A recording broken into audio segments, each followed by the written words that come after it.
Welcome to Buddhist Motivation, where we explore the timeless wisdom of Buddhism to help you live a more balanced, peaceful, and fulfilling life. In today's video, we're diving deep into a subject that many of us are struggling with: burnout.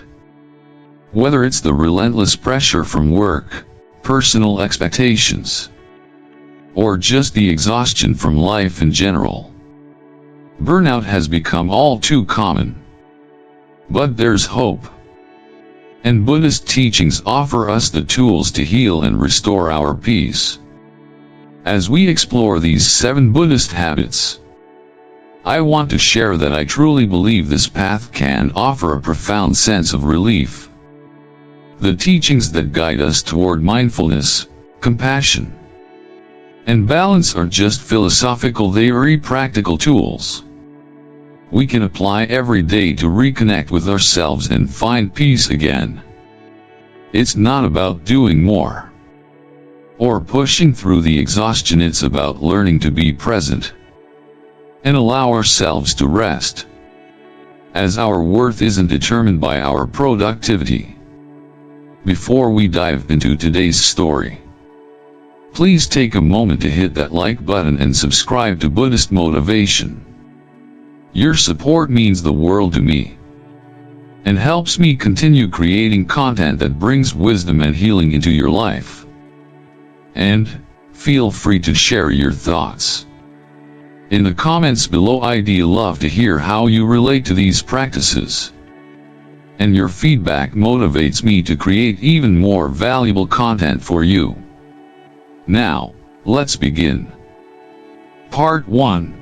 Understanding burnout through Buddhist wisdom. Burnout is more than just exhaustion, it's a deep internal weariness, a disconnection from the essence of who we truly are.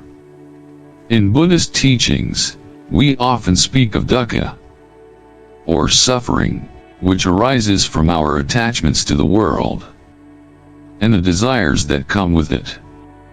The incessant striving for success, the constant chase for validation, and a never-ending quest to do more, these lead us to a place of profound imbalance.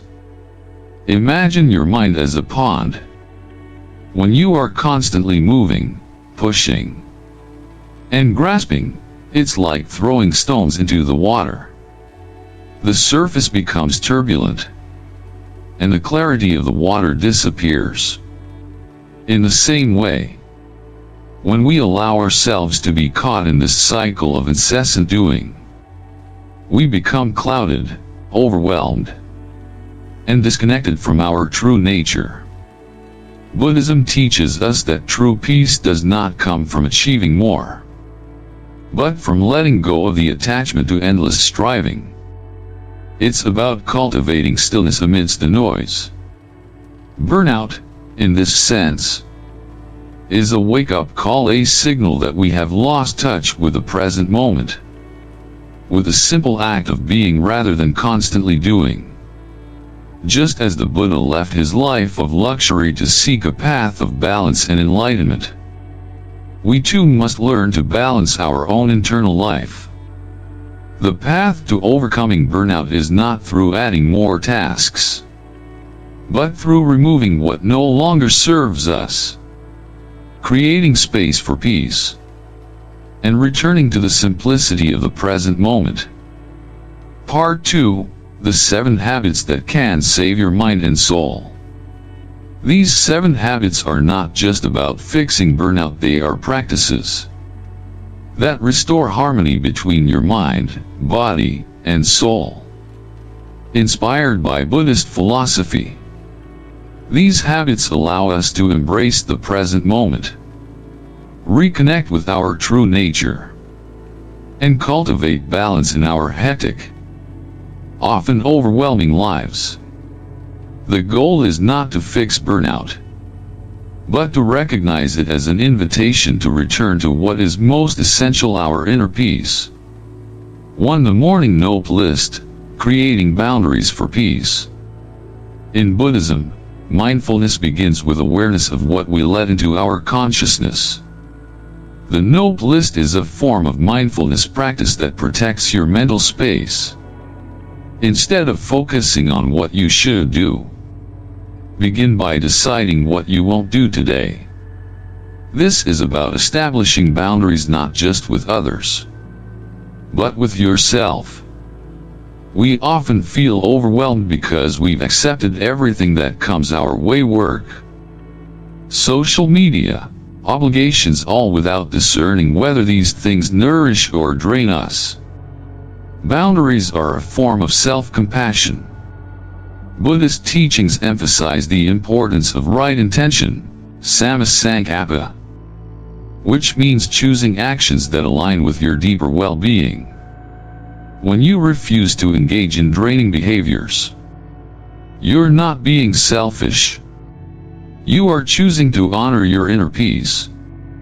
Just as the Buddha chose to retreat into solitude for self-reflection and rejuvenation. Practical tip: write down the things you will not do today. Examples include not engaging in toxic conversations, not comparing yourself to others, not reacting impulsively to emotional triggers. By creating a boundary, you protect your energy and allow space for inner stillness. This is the middle way in action: neither too much indulgence nor too much renunciation, but a balanced approach to your mental and emotional health. To the I am a potato hour, rest as essential practice. Rest is not a luxury, it's a necessity. In Buddhism, rest is closely connected to the practice of sila, ethical conduct, and samadhi, concentration. Both require balance. Resting allows your mind to reset, letting go of all external expectations. The I am a potato hour is a form of radical self-care, where you stop expecting anything from yourself and simply be. It's not about productivity. It's about existing without the weight of doing. In Buddhist practice, we meditate not to be productive, but to clear our minds and recenter ourselves.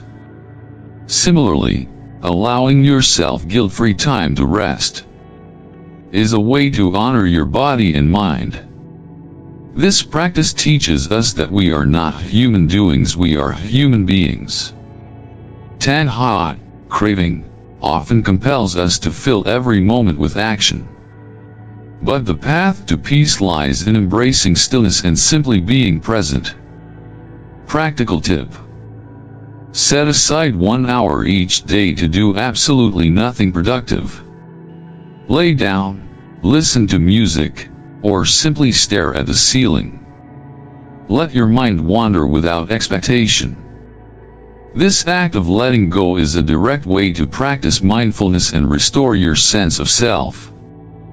3. The 5-minute trash reset. Find small acts of control. When everything around us feels chaotic, it's easy to feel powerless.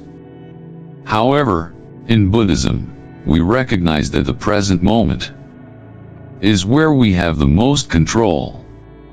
Small actions like cleaning a drawer or organizing a small corner help us regain a sense of order. These tiny shifts provide an opportunity to reclaim your power, reminding you that you can take deliberate steps in the midst of chaos.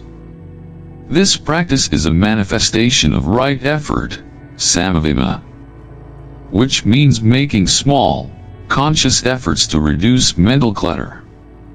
In meditation, we focus on the breath, letting go of distractions, and bringing our mind back to a single point of focus. Similarly, by cleaning one area, you are grounding yourself in the present moment, asserting your ability to create clarity in your life, even in the smallest ways. Practical tip: choose one small area of your life that feels out of control, and spend just 5 minutes organizing or tidying it. Whether it's a messy desk or an overloaded inbox, Taking action in small increments restores your sense of accomplishment without feeling overwhelming. 4. Scheduled delusions. Embrace joy in the absurd. In Buddhism, play is not frivolous, it is a necessary counterbalance to the seriousness of life. The practice of mudita, sympathetic joy, invites us to celebrate the simple pleasures, to laugh at the absurdities of life, and to enjoy joy for joy's sake. The concept of scheduled delusions is about embracing pure, unadulterated joy, even in the most impractical forms. When we become too attached to work and productivity, we forget that joy is a form of rebellion against the pressures of modern society. Buddhists would say that samsara thrives in the seriousness and grind of life. But play simple, spontaneous joy creates space for the soul to breathe. Life is not all about deadlines and tasks.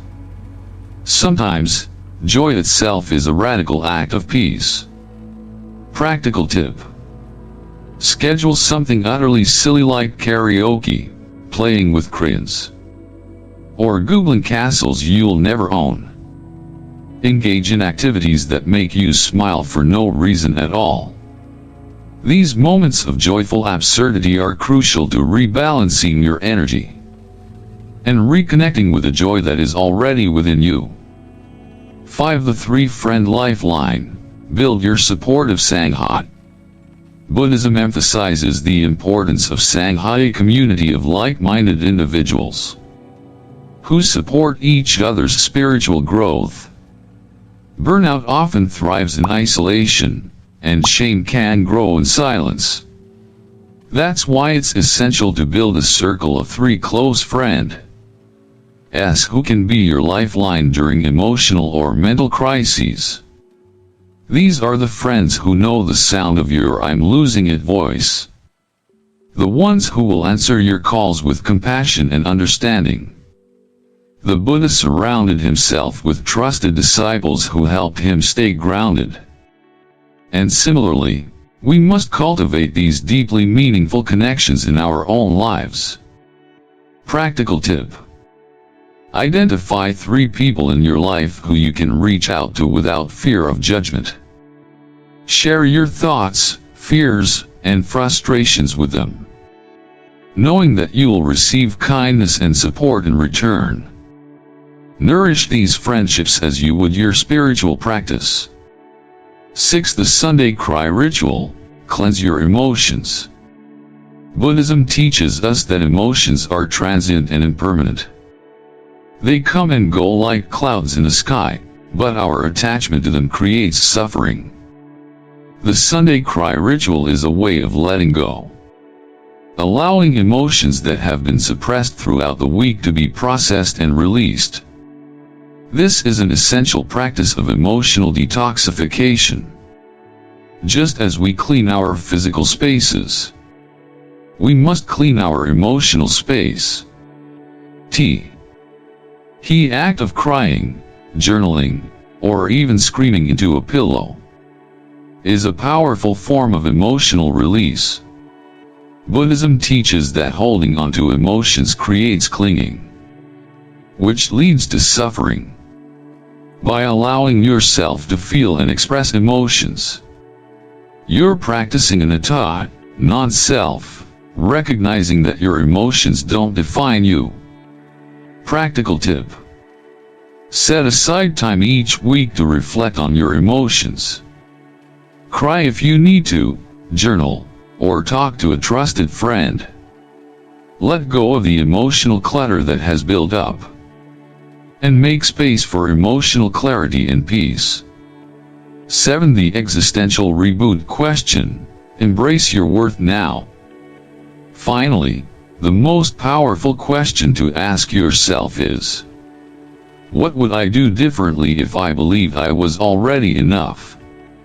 In Buddhism, the path to enlightenment begins with a recognition of your inherent worth, not based on what you achieve or how much you do, but simply because you are. This question is rooted in the Buddhist teaching of non-attachment. We don't need to prove ourselves or chase external validation. You are enough. The idea of earning rest or earning love is a fallacy.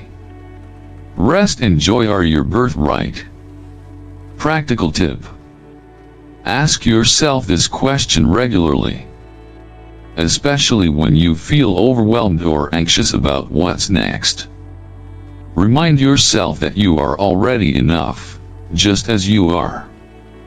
Part 3. The Buddhist Path to Overcoming Burnout. In Buddhism, we speak of the middle way path that avoids both extremes of excess and deficiency. The middle way teaches us to find balance, to nourish both our physical and spiritual needs without falling into the traps of overwork or neglect. This path is not about denying ourselves the things that bring us joy or meaning, but about engaging with life in a way that doesn't deplete us. To overcome burnout, we must first recognize it as a form of imbalance.